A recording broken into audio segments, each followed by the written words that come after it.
하나님께서 이 12통 물붓기에 특별한 은혜로 은혜의 소낙비를 주실 줄 믿습니다. 또 그것은 하나님께서 때가 되었기 때문이기도 하고요. 그때에 깨어서 함께 기도하는 여러분들이 있어서입니다. 우리 옆에 분들 한번 격려하면서 우리 이렇게 말하겠습니다. 당신 때문에 은혜의 소낙비를 주실 것입니다. 아멘. 네. 자, 오늘은 미가서 1장 8절부터 보도록 하겠습니다. 1장 8절 9절 먼저 읽고 시작하도록 하겠습니다. 미가서 1장 8절 9절, 제가 8절 읽고 9절 여러분 읽겠습니다. 이러므로 내가 애통하며 애곡하고 벌거벗은 몸으로 행하며 들깨같이 애곡하고 타조같이 애통하리니. 9절 읽겠습니다. 시작. 이는 그 상처는 고칠 수 없고 그것이 유다까지도 이르고 내 백성의 성문 곧 예루살렘에도 미쳤음이니라. 자, 어제 본문에 보면 이 미가가 북이스라엘의 그 죄악에 대해서, 허물에 대해서 지적도 했고 그 결과 진멸할 것이라고 경고했습니다. 하지만 사실 이 경고에도 불구하고요, 그들은 고치지 않고 듣지도 않았고요, 결국은 진멸하고 말게 됩니다. 그것을 눈으로 보게 되지요.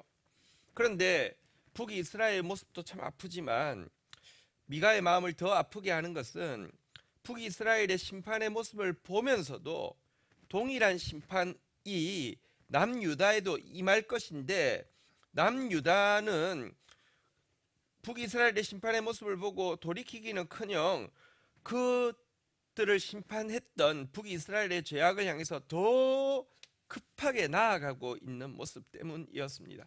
이 때문에 8절에 보는 바대로 미가는요, 한번 따라하겠습니다. 애통하며 애곡하고, 애통하며 애곡했습니다. 슬퍼하며 부르짖었다는 것입니다. 또 벌거벗은 몸으로 돌아다녔습니다. 너무 이스라엘 백성들이 이제 당할 수치를 생각할 때 옷을 제대로 입을 생각도 못했습니다. 다시 이야기합니다. 들깨처럼 애곡하고 타조처럼 애통했다, 이렇게 이야기하고 있습니다. 여러분, 근데 지금 미가가 이렇게 애통하고 애곡하고 있는 것은 사실은요, 하나님의 애통과 애곡이 그를 사로잡았기 때문에 그렇습니다. 여러분, 사실 맞는 이스라엘보다 때리는 하나님의 마음이 더 아픈 것입니다. 맞는 자녀보다 때리는 부모 마음이 더 아픈 것과 마찬가지입니다. 그 하나님의 마음이 그에게 임했기 때문에 그는 지금 이렇게 벌거벗고 들깨처럼 타조처럼 애통하고 애곡하고 있는 것입니다. 구약 성경에 보면 이 하나님의 애통과 애곡, 슬픔과 부르짖음이 그를 완전히 사로잡아서 이렇게 그로 하여금 눈물 흘릴 수밖에 없게 한 인물이 나오는데요. 구약 성경에서 대표적인 인물은 눈물의 선지자라고 불리우고, 바로 오늘 본문하고 똑같이 남유다의 멸망으로 인해서 울었던 예레미야입니다. 예레미야는 멸망 이전에는 이렇게 탄식하고 있습니다.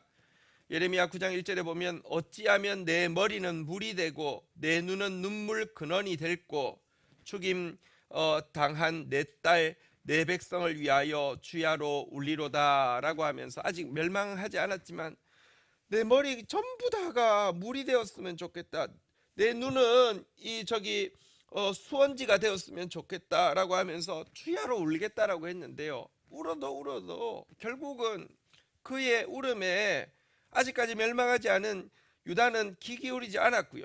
결국 에레미야 에가에 보면요, 에가 3장 48절에 보면 결국 멸망하잖아요. 멸망한 자기 이스라엘 백성들을, 유다 백성들을 보면서 딸 내 백성의 파멸로 말미암아 내 눈에는 눈물이 시내처럼 흐르는도다, 이렇게 애곡하고 애통했습니다. 신약 성경에도 하나님의 애통과 애곡에 사로잡힌 사람들이 많이 나오는데요, 대표적인 분은 예수 그리스도시죠. 예수님의 일생에 대해서 히브리서 5장 7절에는 이렇게 요약하고 있습니다.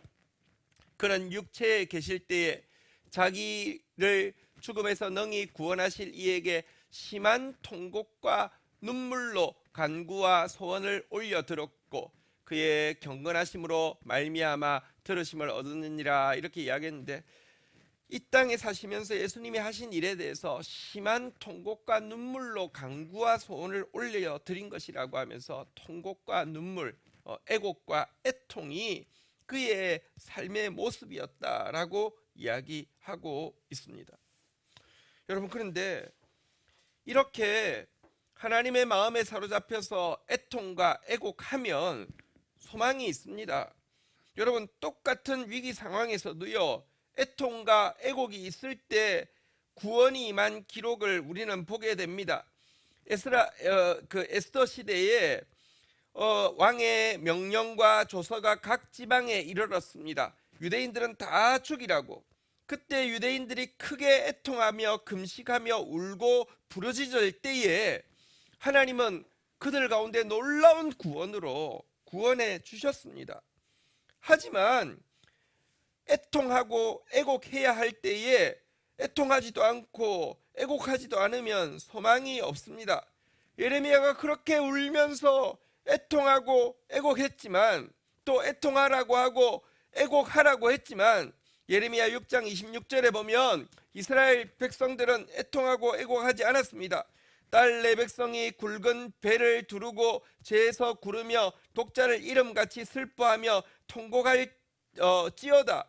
멸망시킬 자가 갑자기 우리에게 올 것임이라 라고 하며, 여기 슬퍼하며 통곡하다는 말이 원어로는 애통하고 애곡하라는 말하고 같은 것인데요, 상관없습니다. 전혀 애통하지도 않았고 애곡하지도 않았습니다.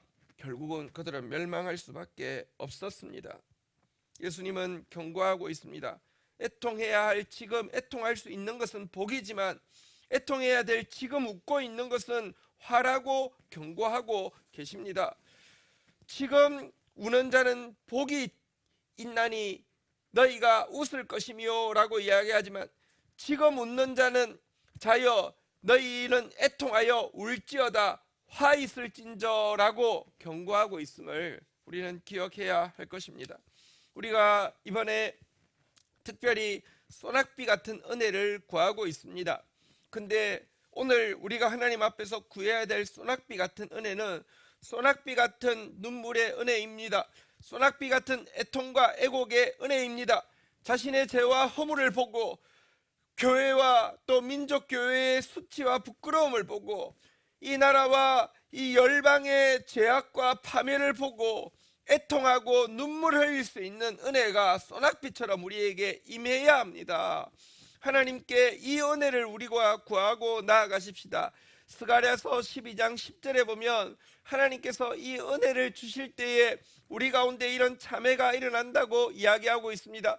내가 다윗의 집과 예루살렘 주민에게 은총과 간구하는 심령을 부어주리니 그들이 그 찌른 바 그를 바라보고 그를 위하여 애통하기를 독자를 위하여 애통하듯 하며 그를 위하여 통곡하기를 장자를 위하여 통곡하듯 하리라. 우리를 위해서 지금 우리는 예수 그리스도의 이 순환의 기간을 저희들이 지금 지나고 있는데요, 우리 때문에 찔리신 그분을 바라보면서 마치 내 아들이, 내 독자가 죽은 것처럼 애통하고 통곡하는 그 은혜가 주님께서 이 은총과 간구하는 심정을 우리에게 부어주시기를 기도해야 합니다. 함께 오늘 이 제목으로 애통하고 애곡하는 은혜가 있기를 주의 이름으로 축원드립니다. 10절부터의 내용은 이제 예루살렘에 미칠 파멸에 대해서 이어서 이야기하고 있습니다. 오늘 우리 본문 10절로 한번 가보도록 하겠습니다. 가드에 알리지 말며 도무지 울지 말지어다. 여러분, 가드라는 것은 이 남유다를 오랫동안 괴롭히던 블레셋 도시죠. 근데 가드에 알리지 말라고, 유다의 이 파멸의 부끄러운 소식을 가드에 알리지 말라고 이야기하고 있는데요, 이것은 마치 사울과 요나단이 죽었을 때 다윗이 블레셋에게 알리지 말라고 이렇게 백성들에게 부탁하고 있는 이런 마음입니다. 하나님의 영광을 가리우는 선민의 파멸과 수치를 감추고 싶어서 안절부절하는 마음인데요. 자, 여기 이제 이어지는 지명들은요, 내가 베들레아 브라에서 티끌에 굴렀도다. 11절 보도록 하겠습니다. 사벨 주민아, 너는 벗은 몸으로 수치를 무릅쓰고 나갈지어다. 사안한 주민은 나오지 못하며 벳에셀이 애곡하고 너희에게 의지할 곳이 없으리라. 12절이요. 마롯 주민이 근심 중에 복을 바라니 이는 재앙이 여호와로 말미암아 예루살렘 성문에 임하니라. 여기 나온 지명들은 무엇이냐고 하면 이제 예언 가운데 이 아시리아라는 북이스라엘을 멸망시킨 나라가 남유다를 어떤 지명을 거쳐서 예루살렘까지 침공할 것인지에 대한 이야기입니다. 우리로 치면 예를 들면 중국이 중공이 우리를 침략하는데 위에서 이렇게 쭉 이렇게 뭐 신의주 거쳐서 평양 거쳐서 내려오는 게 아니라 우리로 치면요, 옆으로 와서 목포에 상륙을 해가지고 무슨 광주 거쳐서 또 군산 거쳐서 안양 거쳐서 과천 거쳐서 이 서울에 올라오는 이런 코스로 올라온다, 이런 이제 예언 가운데, 그리고 실제로 또 그렇게 되고요. 이것을 예언하는 내용입니다. 13절부터 한번 좀 보도록 하겠습니다. 또다시 몇몇 주요 지명들을 언급하면서 어떤 모습으로 파멸될 것이고 왜 이런 파멸이 임하는지에 대해서 조금 더 설명하는 내용입니다. 13절 먼저 읽도록 하겠습니다. 읽겠습니다. 시작. 라기스 주민아, 너는 준마의 병거를 메울지어다. 라기스는 딸 시온의 죄의 근본이니 이는 이스라엘의 허물이 내게서 보였습니다. 라기스란 북이스라엘과 남유다의 접경 도시인데요. 이 접경 도시 사람들에게 이야기합니다. 준마의 병거를 메우라, 전쟁 준비하라라고 이야기하는데 이것은 대비하라는 뜻이 아닙니다. 준비해봤자 소용없다는 뜻인데요. 왜 그러냐?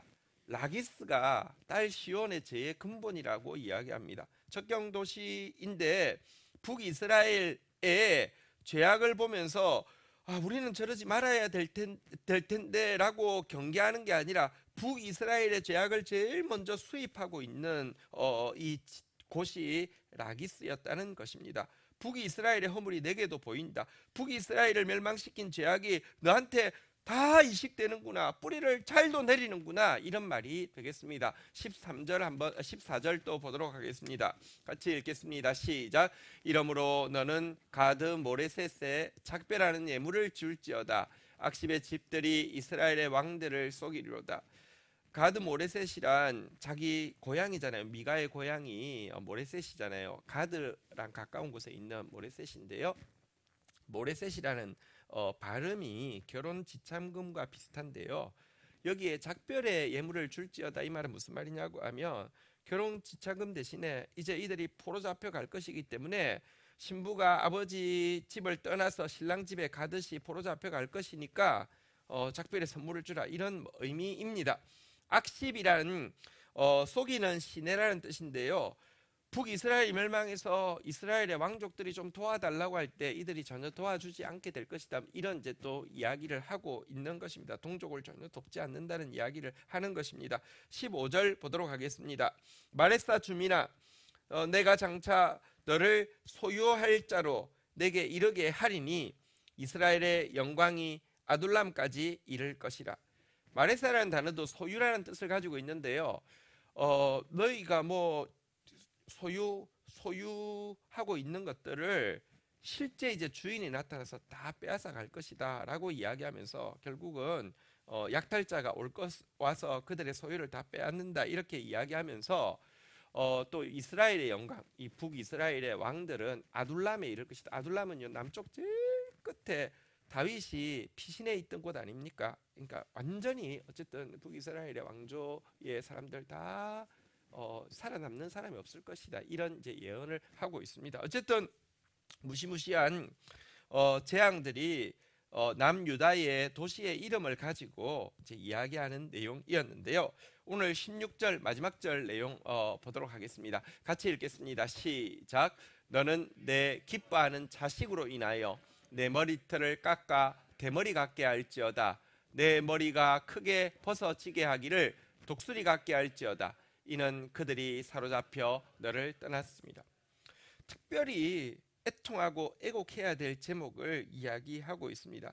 너가 그렇게 좋아하고 애지중지하는, 너 기뻐하는 자식 때문에 너 머리털을 다 깎으라고, 너 머리를 독수리 대머리가 되게 하는 것처럼 다 벗어지게 하라고 이야기하고 있습니다. 왜냐고 하면 그들이, 너의 자식들이 다 포로로 사로잡혀 갈 것이기 때문이다 라고 경고하고 있는 내용입니다. 북왕조와 남왕조의 범죄로 말미암아 북왕조와 남왕조의 다음 세대 수많은 어린 자녀들이 포로 잡혀가고 희생당할 것이라고 이야기하면서 슬퍼 탄식하라고 이야기하고 있습니다. 여러분, 사실 교회의 최고의 영광이 무엇일까요?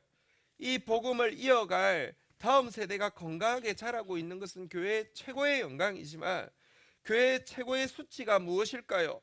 우리의 다음 세대들이 어둠에 사로잡혀서 영적으로 죽고 포로 잡혀서 신앙으로부터 떠나고 있고 우상을 향해 나아가고 있다는 것은 교회의 최고의 슬픔이고 교회의 최고의 탄식의 제목이 되어야 합니다. 그런데 진짜 지금 그렇게 되고 있습니다.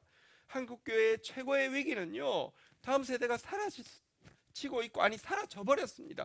미전도 종족만큼이나, 여러분, 우리 청년 때에, 우리 청소년 때에 기독교인 인구가, 여러분, 전 세계 어디 선교지의 퍼센테이지 이하로 떨어져 버렸습니다. 그런데도 지금 우리 별로 긴장하지 않고 있습니다. 우리는 꽤 많이 모이고 우리는 꽤 잘 돌아가고 있는데 무슨 문제냐라고 이야기하고 있습니다. 큰일 났습니다.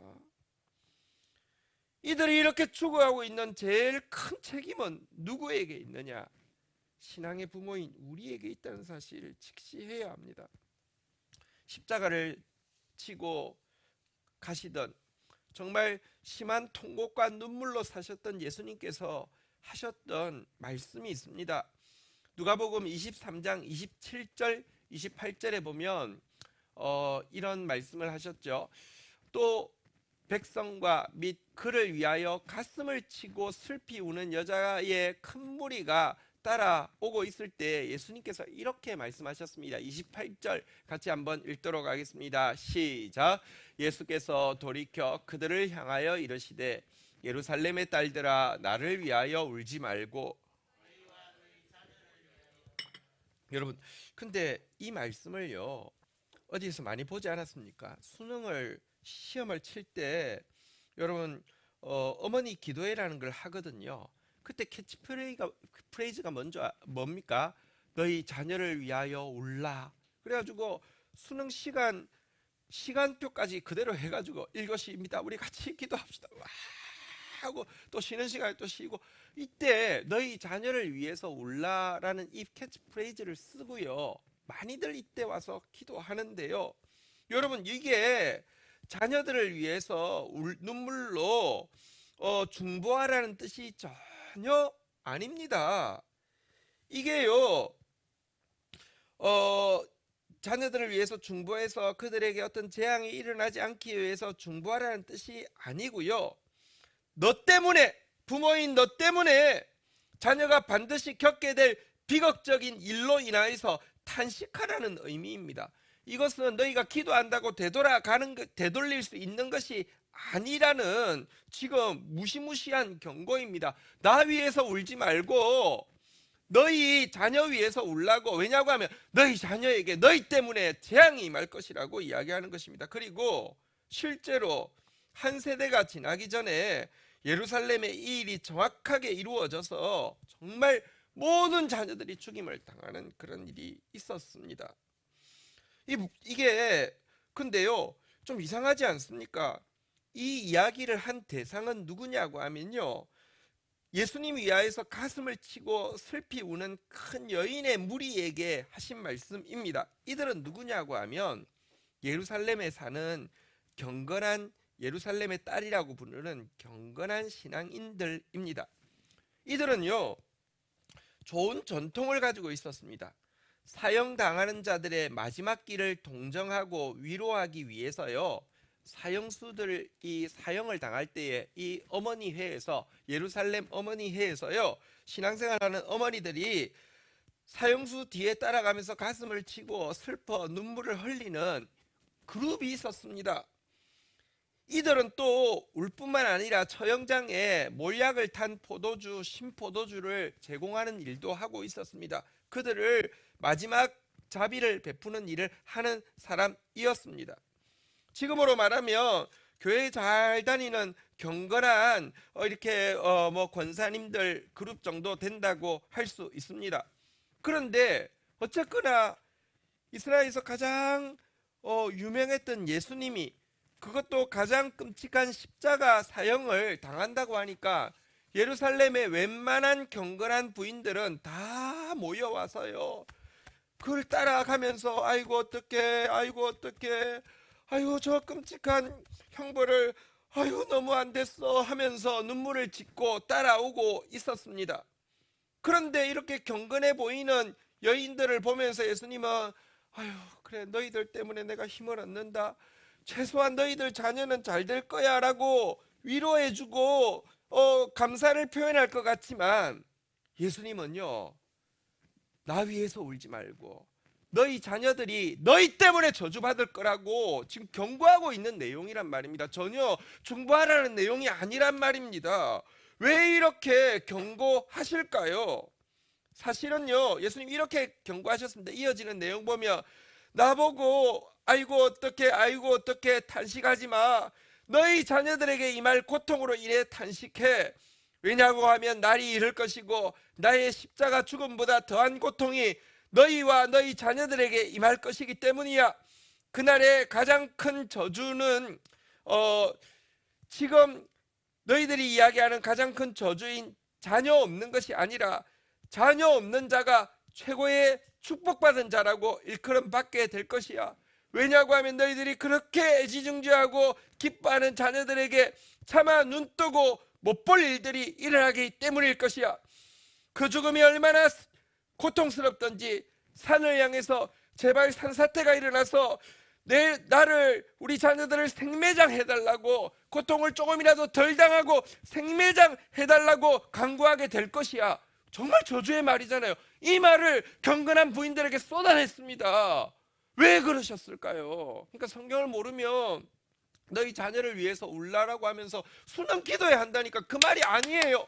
예수 믿고 경건의 모양이 있어 보이는 교회 기부인들에게, 권사들에게 지금 경고하고 있는 내용이란 말입니다. 왜 이렇게 경고할까요? 사실 예수님 십자가 지러 가시기 며칠 전에 이스라엘에 있는 신자들을 향해서 이렇게 말씀하셨습니다. 마태복음 23장 33절부터 보면 뱀들아 독사의 새끼들아 너희가 어떻게 지옥의 판결을 피하겠느냐. 그러므로 내가 너희에게 선지자들과 지혜 있는 자들과 서기관들을 보내며 너희가 그들 중에서 더러는 죽이거나 십자가에 못 박고 그 중에 더러는 너희 회당에서 채찍질하고 이 동네에서 저 동네까지 따라다니며 박해하리라. 37절 보면 이렇게 예수님은 경고하고 있습니다. 같이 한번 읽도록 하겠습니다. 시작. 예루살렘아 예루살렘아 선지자들을 죽이고 내게 파송된 자들을 돌로 치는 자여, 암탉이 그 새끼를 날개 아래 모음같이 내가 내 자녀를 모으려 한 일이 몇 번이더냐. 그러나 너희가 원치 아니하였도다. 아무리 말씀을 보내도, 말씀의 본체이신 예수님이 와서 경고해도 그 말씀 받지 않았기 때문에, 다시 말하면 말씀 없는 신앙생활을 하고 있기 때문에 너희 때문에 너희 자녀에게 저주가 임할 것이다 라고 이야기하고 있습니다. 다시 이 경건한 여인들 한번 생각해 보십시다. 이들은요, 말씀의 본체이신 예수님을 십자가에 못 박는 일에 적극적으로는 동참하지 않았습니다. 도리어 슬퍼하면서 울고 있었잖아요. 그런데 소극적으로는 동참 안 했을까요? 분명히 동참했을 것입니다. 이분들 남편들은 예루살렘의 특권층에 있는 사람들입니다. 남편들 통해서 지금 정세가 어떻게 돌아가고 있고 예수가 어떻게 처결될 것인지 다 들었습니다. 듣고 이렇게 이야기합니다. 그래도 예수님 예수라는 분 쪽이 세력을 얻으면 로마에 의해서 우리 민족이 더 괴롭힘을 당할 수 있어. 우리 사는 게 더 팍팍해질 수 있어. 그분이 어려운 분 같고 그분의 말씀이 다 옳은 것 같긴 하지만 참 안 되긴 했지만 어쩔 수 없는 일 아니겠어. 그 부인들도 다 그렇게 생각하고 있었던 사람들입니다. 그것에 대해서 지금 경고하고 있는 것입니다. 말씀대로 살면 좋지. 결국 말씀 없이요. 종교 의식에 참석하고 있고 그 의식에 열심히 동참하고 있고 약한 자들 위해서 눈물 흘리고 있는 자기 모습에 감동받고 말씀 없는 신앙생활을 하고 있는 너희 모습 때문에 너희 자녀들이 심판받을 것이다 라고 이야기하고 있는 것입니다. 사실 부모라는 단어는 이스라엘 단어로는요 호림인데요. 호림이란 모림이 선생인데 원어로는 같고요. 두 가지 뜻이 있습니다. 첫 번째, 부모라는 단어는 가르친다라는 뜻을 가지고 있습니다. 그래서 유대인들은 아버지를 선생님이라고 불렀고요. 또 선생님을 아버지라고도 불렀던 게 같은 단어이기 때문에 그렇습니다. 가장 강한 가르침은 부모가 주는 것입니다. 그래서 부모가요, 말씀 지키느냐 안 지키느냐는 자녀에게 직결되어집니다. 부모가 경건의 모양은 있지만 말씀 지키지 않으면 자녀는 불순종을 정확하게 따라합니다. 철저하게 따라합니다. 두 번째, 부모라는 단어에는 화살을 간역을 향해 쏜다라는 뜻이 있습니다. 여러분, 말씀대로 살지 않는 부모가 이 화살을 쏘면요, 자녀라는 화살은 반드시 관역에서 빗나간 곳에 박히게 되어 있습니다. 잘못된 게 아닙니다. 자기가 여러분 말씀대로 살지 않는 부모가 화를 쏘는데 이쪽에 화를 쏘는데 일로 가겠습니까? 그런데요, 성경에 보면요, 관역에서 빗나간 화살이라는 것이 죄라는 단어의 원어의 뜻입니다. 이 말로 보면 말씀대로 살지 않는 부모는 자녀를 죄짓게 만드는 원흉이라는 뜻입니다. 그러니 자녀에게 저주가 임할 수밖에 없는 것입니다.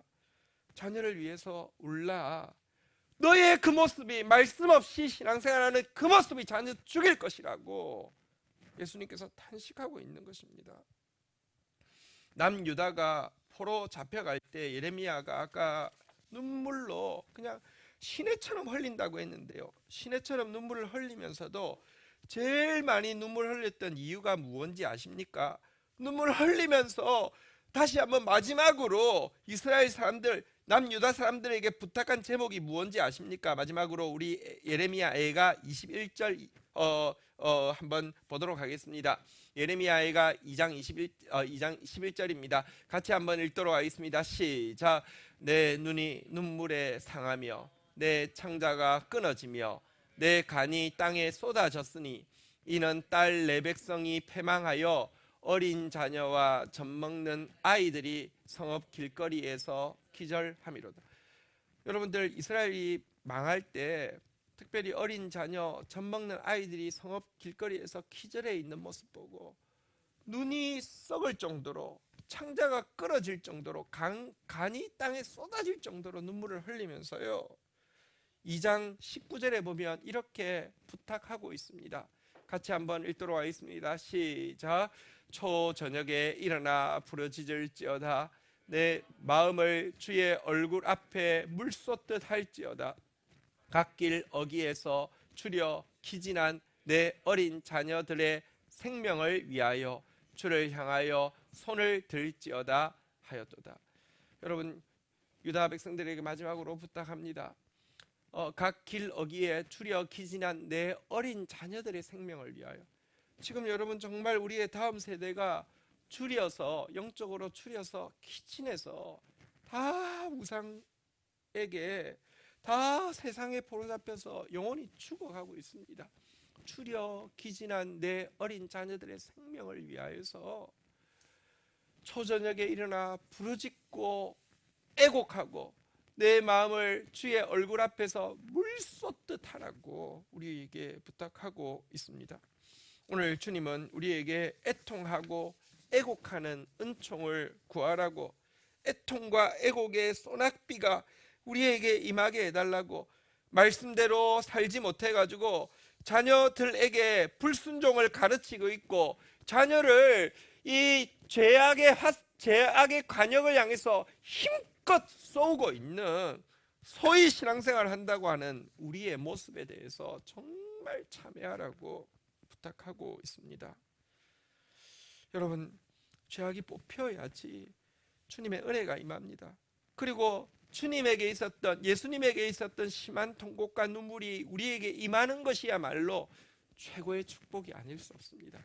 오늘 이 은혜를 함께 구하며 나아가는 시간 되기를 주의 이름으로 축원드립니다. 우리 이 시간 같이 한번 오늘 말씀 붙잡고 주님 앞에서 두렵고 떨림으로 또 간절한 마음으로 애통하고 애곡하는 은혜를, 특별히 다음 세대를 위하여서 애통하고 애곡하는 은혜를 달라고 우리 같이 기도하는 시간 가지도록 하겠습니다. 함께 주의 이름 고백하며 기도하며 나가도록 하겠습니다.